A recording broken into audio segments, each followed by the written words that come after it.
नमस्कार मंडळी, तुम्हा सर्वांचं आपल्या श्री महालक्ष्मी या चॅनेलमध्ये खूप खूप स्वागत आहे.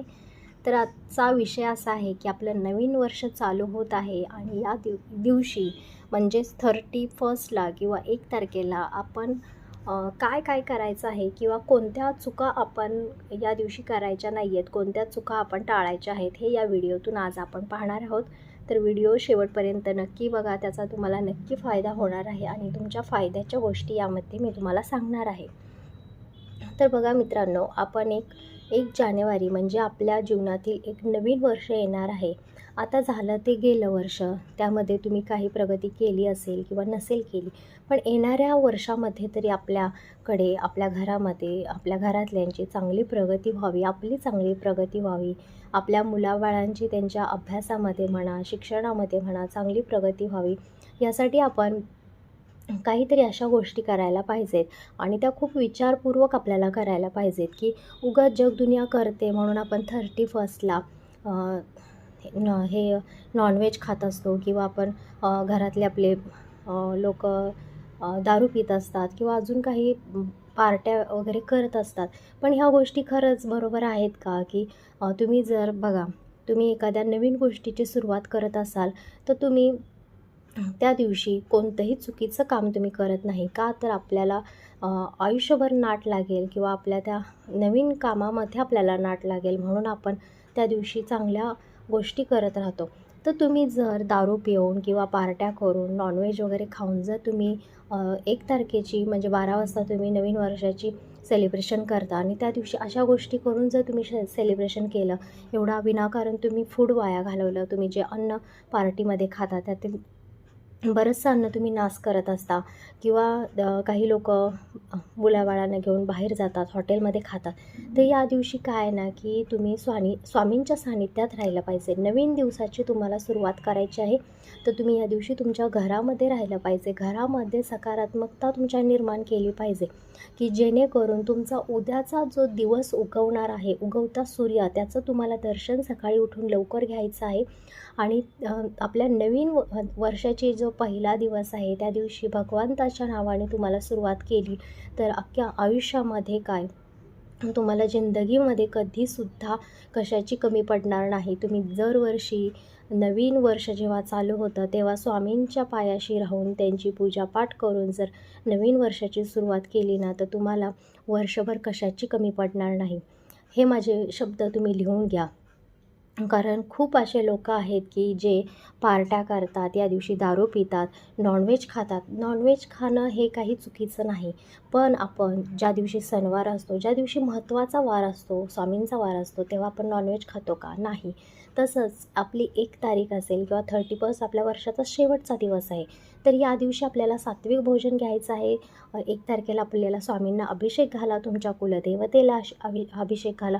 काही लोकं बघा 1 तारखेला म्हणजे 31लाच अक्कलकोटला, गांगनापूरला किंवा आपले जे जिथं कुलदैवत आहेत त्या ठिकाणी जात असतात. 1 तारखेला आपल्या देवी देवतांचं दर्शन घेतात. बघा तुम्ही 1 तारखेला नवीन वर्षाची जेव्हा सुरुवात होते, किती मोठी तिथे गर्दी असते अक्कलकोटमध्ये किंवा गांगनापूरमध्ये, की लोकं त्यांना अनुभव आलेले आहेत की आपण नवीन वर्षाची सुरुवात जर स्वामींच्या चरणाजवळ जाऊन जर केली तर आपल्याला वर्षभर धनाची म्हणेल, सुखाची म्हणेल, कशाची कमी पडणार नाही. त्यामुळे तुम्ही देखील ही जर चूक करत असाल तर ही नक्की तुम्ही सुधारावा. नक्की तुमच्या घरातल्यांना देखील हा व्हिडिओ पाठवा आणि त्यांना देखील सांगा की हे दारू पिऊन किंवा बाहेर पार्ट्या करून, बाहेर हॉटेलमधलं खाऊन तुम्हाला तुमचं आयुष्य, वर्षभर तुमचं वर्ष हे चांगलं जाणार नाही. तर या दिवशी जसं तुमचा घरी सण असतो त्या पद्धतीने तुम्ही घरी राहून सात्विक भोजन या दिवशी तुम्हाला खायचं आहे. घरातल्यांसोबत या दिवशी तुम्हाला टाईम स्पेंड करायचा आहे, जेणेकरून वर्षभर तुम्ही तुमच्या घरातल्यांसोबत एक मेळाने राहाल किंवा आपल्या घरातल्यांबरोबर ती प्रेम करून आपण एकमेकांशी प्रेमाने वागून या दिवशी एकत्र राहाल. या दिवशी काय होतं की नवरा घरात भांडतो, नाही मला मित्रांसोबत 31ला बाहेर जायचं आहे, आणि बायकोशी भांडून, मुलांशी भांडून नवरा मित्रांसोबत पार्ट्या करायला निघून जातो. तर हे साप चुकीचं आहे. आपल्या वर्षाची शेवटचा दिवस आहे, नवीन सूर्य उगवणार आहे, तर तुम्ही तुमच्या फॅमिलीसोबत या दिवस घालवला पाहिजे किंवा आपल्याला फॅमिली आपली महत्त्वाची आहे, मित्र पण महत्त्वाचे आहेत, पण आजचा दिवसाची सुरुवात जो महत्त्वाचा आजचा दिवस आहे आपला 1 तारीख, आपल्याला वर्षभर आपली साथ आपल्याला आपली फॅमिली देत असते. त्यामुळे तुम्हाला तुमच्या फॅमिलीसोबत ही रात्र घालवायची आहे. तुमच्या घरामध्ये राहून तुम्हाला एक माळ तुम्हाला श्री स्वामी समर्थ असेल किंवा श्री महालक्ष्मी सुक्तम असेल, या मंत्राचा जप तुम्हाला 31ला करायचा आहे. असं केल्याने तुमचा जो उद्याचा दिवस उजळणार आहे ना, तो तुमच्या घरामध्ये एक चांगल्या प्रकारचं वातावरण निर्माण होत असतं जेव्हा तुम्ही हे जप करत असता घरामध्ये. आणि तिथून जो नवीन सूर्य तुमचा दुसऱ्या दिवशी उगवणार आहे ना, त्यामुळे आपल्या घरामध्ये एक प्रकारचं चैतन्याचं वातावरण निर्माण होत असतं. आणि असं वातावरणामुळे आपण जे पुढे वर्षभर जे काही काम करू किंवा आपल्या कोणत्या कामात अडचण येत नाही, आपल्याकडे कधी पैशाची कमी पडत नाही किंवा जे आपण म्हणतो ना सुख आणि समाधान आपल्या घरात राहिल्यानंतर आपल्याला जसं भेटत असतं ना, ते भेटतं. काही लोकांना बघा, घरात असलं तरी त्यांना सुखी समाधानी असल्यासारखं वाटत नाही, बाहेर गेलं तरी वाटत नाही, म्हणजे माणसाच्या जीवनात काही नाही असं त्यांना वाटत राहतं. तर कुठेतरी ह्या चुका होत असतात प्रत्येकाच्या हातून. तर तुमच्याही नवऱ्याच्या हातून असेल, भावाच्या हातून असेल, कोणाच्याही हातून असेल, ही चूक जर होत असेल तर तुम्ही ह्या वर्षी नक्की याचा अनुभव घ्या. आणि पुढच्या वर्षीसुद्धा मी हा व्हिडिओ बनवणार आहे, तेव्हा मला कमेंटमध्ये नक्की सांगायला विसरू नका, कारण खूप लोकांचे अनुभव आहेत. मी मागच्या चॅनलमध्ये सुद्धा गेल्या वर्षी हा व्हिडिओ बनवला होता. मला खूप ताईंनी त्या कमेंट केले होते की ताई, यांचं खरंच वर्ष खूप छान गेलं, तुम्ही सांगितल्या त्या पद्धतीने आम्ही या दिवशी पूजापाठ केला. तर तुम्हाला 1 तारखेला काय करायचं आहे, सकाळी उठून सूर्यदेवांना जल अर्पण करून जसं तुमच्या घरी प्रसन्न वातावरण तुम्ही सणासुदीला ठेवता त्या पद्धतीने तुम्हाला ठेवायचं आहे. घरामध्ये स्वामींची असेल, तुमच्या कुलदेवतेची असेल, पूजापाठ तुम्हाला करायची आहे. दारात छानशी रांगोळी काढायची आहे. घरात गोडाचा काहीतरी तुम्हाला या दिवशी बनवायचं आहे. या दिवशी नवीन वर्ष असतं, सर्वांना सुट्टी असते, त्यामुळे तुमच्या फॅमिलीसोबत तुम्ही गोडाचा नैवेद्य घरात बनवून स्वामींना दाखवून नंतर तुम्ही प्रसाद म्हणून तो सर्वांनी ग्रहण करायचा आहे. एखादं बाजूला स्वामींचं मंदिर असेल, अजून कोणतं गणपती बाप्पांचं मंदिर असेल, त्या मंदिरात तुम्हाला जायचं आहे आणि त्यांचं दर्शन घ्यायचं आहे. आणि आमचं पूर्ण आयुष्य तुमच्या कृपेने सुखासमाधानाचं जावं म्हणून त्यांना प्रार्थना तुम्हाला करायची आहे. आणि अशा पद्धतीने, आणि या दिवशी तुम्हाला दानधर्म करायला विसरायचं नाही. दानधर्म हा सगळ्यात मोठा पुण्याचं मानलं जातं. या दिवशी मंदिरात असेल किंवा मंदिराच्या बाहेर कोणी बसलं असेल तर त्यांना तुम्हाला दानधर्म करायचा आहे. लक्षात घ्या, तुम्ही जेवढं लोकांना दान म्हणून देत असताना त्याच्यात दुप्पट देव आपल्याला देत असतं. त्यामुळे तुम्ही कधी दानधर्माला हात मागे घ्यायचा नाही. काय माहीत स्वामी समर्थ असतील किंवा अजून आपली कुठली कुलदेवता असेल, कोणत्या रूपाने येऊन आपल्यासमोर आपली परीक्षा घेत असेल. त्यामुळे तुमच्या यथाशक्तीने तुम्ही ₹1 असेल, ₹2 असेल, ₹5, ₹10 यथाशक्तीने तुम्ही दान करा. असं नाही की मोठी रक्कमच तुम्हाला दान करायची आहे. ₹1-2 का होईना, पण त्यांच्या हातावरती तुम्हाला ठेवायचे आहेत. आणि या दिवशी जर कोणी दान मागितलं तर द्यायला विसरू नका. बघा, थंडीचे एवढे बाहेर दिवस चालू आहेत आणि काही फुटपाथवरती मुलं असतील, वृद्ध माणसं असतील, त्यांच्याकडे काम करण्यासाठी किंवा अंग झाकण्यासाठी सुद्धा कपडे नसतात. अशा वेळेस नवीन नाही, पण आपल्या घरातलं जे काही फाटलं तुटलं नाही, पण कुणी वापरण्यायोग्य असेल, जुनं पानं का असेल ना, ते धुवून साफ करून तुम्ही एखाद्या जरी गरिबाला जरी दान केलं ना, तरी तुम्हाला वर्षभर कशाची सुद्धा कमी पडणार नाही. एवढं या दिवशी दानधर्माला महत्त्व आहे. कारण देव बघत असतो की नवीन वर्षाची सुरुवात जी आपण होत आहे या 1 तारखेला, त्यामध्ये माझा कोण भक्त आहे, जो दुसऱ्यांना मदत करत आहे किंवा त्याला दुसऱ्याची काळजी आहे, तो कसा वागत आहे, त्यानुसार देव आपलं पुढचं दिवस लिहित असतो किंवा आपल्या पुढच्या दिवसामध्ये तो आपलं कार्य त्याने ठरवून ठेवलेलं असतं की आपल्याला काय भेटणार, काय भेटणार नाही ते. त्यामुळे 1 तारखेला चुकूनसुद्धा तुम्ही कुठलंही व्यसन करू नका. कोणतंही नॉनव्हेज असेल त्याला तुम्ही हात लावू नका. व्हेज जेवण खा, ते सात्विक जेवण आहे. मी असं म्हणत नाही की वर्षभर तुम्ही खाऊ नका म्हणून, पण आजचा दिवस खूप महत्त्वाचा आहे आणि या दिवशी तरी तुम्हाला हे पाळलं पाहिजे. त्यानंतर तुम्हाला दानधर्म करायचा आहे, मंदिरामध्ये जायचं आहे. आणि त्यानंतर तुम्हाला या दिवशी पार्ट्या वगैरे करून असे वेस्ट पैसे तुम्हाला घालवायचे नाही. त्या बदल्यात तुम्ही एखाद्या मंदिरामध्ये दान करा किंवा एखाद्या गरजूंना अन्नदान करू शकता. ही खूप महत्त्वाची गोष्ट आहे. बघा तुम्ही पार्टीमध्ये खाता, किती अन्न वेस्ट होत असतं आणि जे आपण अन्न नाश करतो ना, त्यामध्ये लक्ष्मी असते आणि त्याचं आपल्याला पाप लागत असतं आणि त्याचं वर्षभर आपल्याला भोग भोगावे लागत असतात. त्यानंतर तुम्ही या दिवशी नवीन कॅलेंडर तुम्ही खरेदी करत असता, त्यामुळे आपले नवीन येणारे दिवस हे खूप चांगल्या पद्धतीने जात असतात.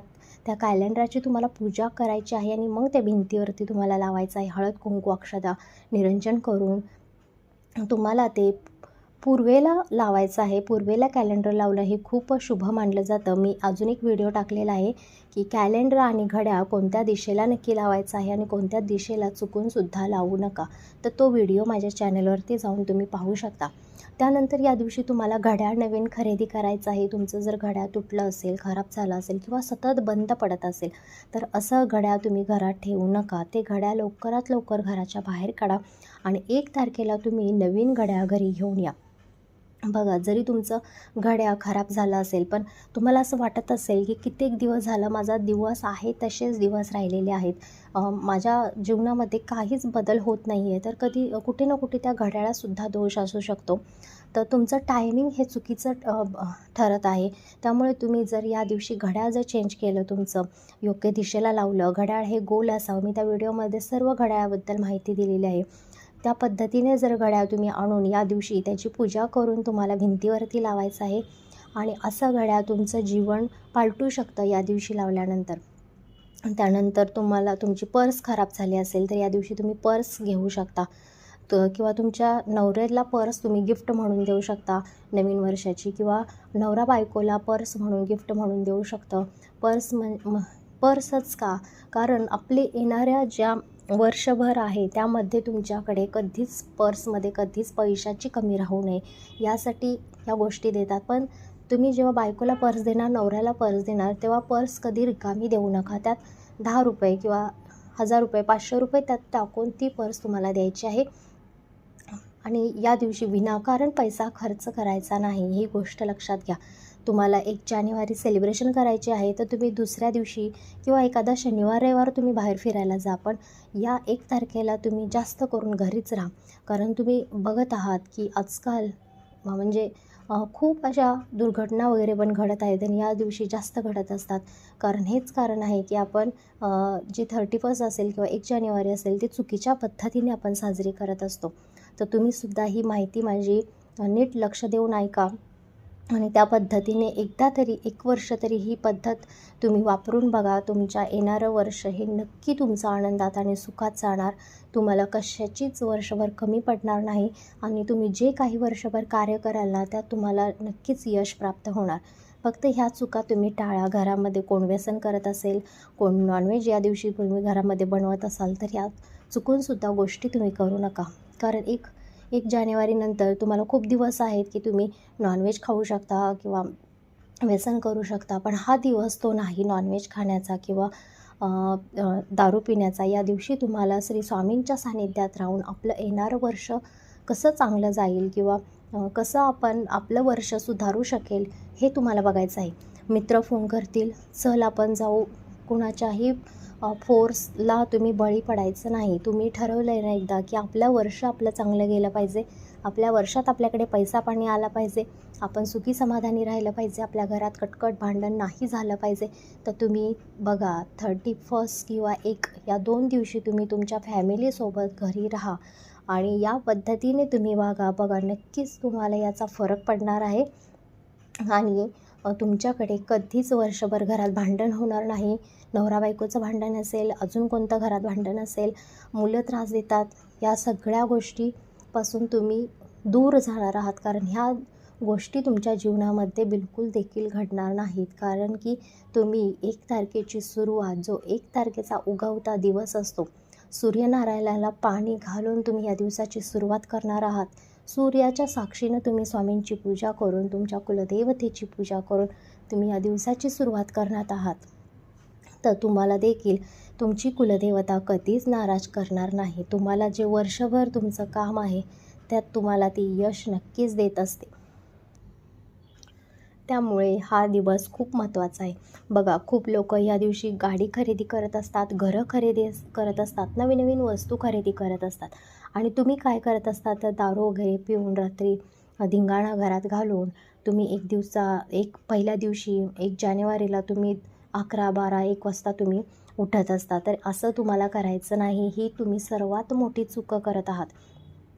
त्यामुळे या चुकीपासून तुम्हाला जर बचाव करायचा असेल तर तुम्ही 31च्या दिवशीच मोबाईल बंद करून बसा, जेणेकरून तुमचा मित्र कोणी असेल तुम्हाला फोन करणार नाही किंवा तुम्हाला बाहेर जायची गरज पडणार नाही. तुम्ही तुमच्या फॅमिलीसोबतच घरात 31st सेलिब्रेशन करायचं आहे. 1 तारखेला तुम्ही लवकर उठून भगवान शंकराच्या, भोलेनाथांच्या मंदिरात तुम्हाला जायचं आहे. त्याच्यावरती 1 जल पाणी तुम्हाला घालायचं आहे, त्यांची पूजा करायची आहे, अक्षता व्हायच्या आहेत, बेलपत्र व्हायचं आहे. हे जर तुम्ही 1 तारखेला जर केलं ना, नवीन वर्षाची सुरुवात ती दिवशी जर तुम्ही केलं ना, तर तुम्हाला वर्षभर कशाचीसुद्धा कमी पडणार नाही. त्यामुळे ही गोष्ट तुम्ही लक्षात ठेवा आणि या गोष्टी जास्तीत जास्त लोकांपर्यंत शेअर करा आणि आपल्या मित्रमैत्रिणींपर्यंतसुद्धा शेअर करा. त्यामुळे त्यांच्यासुद्धा जीवनात खूप मोठे बदल होत राहतील आणि सगळ्यांचे जीवन अगदी सुखी समाधानी होईल. तर अशी होती ही आजची माहिती की 31 किंवा 1 तारखेला आपण काय केलं पाहिजे आणि काय करू नये, हे ह्याच्या मागची कारणं होती. तर हा जर व्हिडिओ आपला आवडला असेल तर आपल्या या व्हिडिओला लाईक, शेअर आणि सबस्क्राईब करायला विसरू नका. धन्यवाद.